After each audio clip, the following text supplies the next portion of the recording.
पुण्याच्या डेक्कन परिसरामध्ये पोलीस उपनिरीक्षकाकडून कॅफेत तोडफोड, पीएसआय संदीप कदमकडून कॅफेतील ग्राहक आणि कर्मचाऱ्यांशी गैरवर्तन. घटनेचा व्हिडिओ व्हायरल झाल्यानंतर पीएसआय संदीप कदम निलंबित.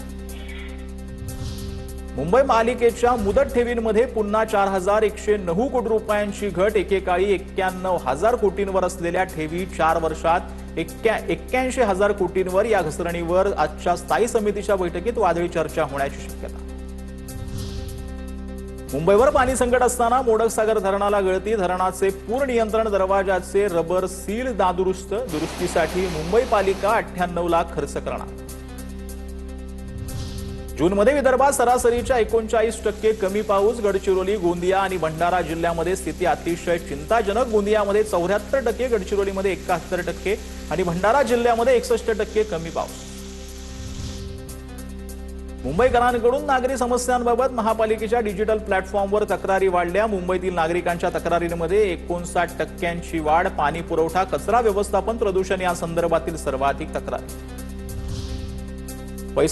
पेसा कर्मचाऱ्यांच्या मुंबईच्या आझाद मैदाना येथे आंदोलन पाहायला मिळते. 3000 पैकी 2000 पेसा कर्मचाऱ्यांना सरकारने अचानक काढून टाकल्यानं कर्मचारी आक्रमक.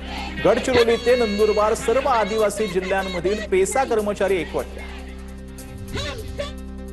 पुणे जिल्ह्यामध्ये निकृष्ट बियाणं, खतं आणि कीटकनाशक विक्री प्रकरणी 27 कृषी परवाने निलंबित. राज्यातील राज्यव्यापी मोहिमेमध्ये गेल्या 3 महिन्यामध्ये एकूण 1119 परवाने निलंबित. कारवाईमध्ये 5,32,00,000 रुपयांचा साठा जप्त.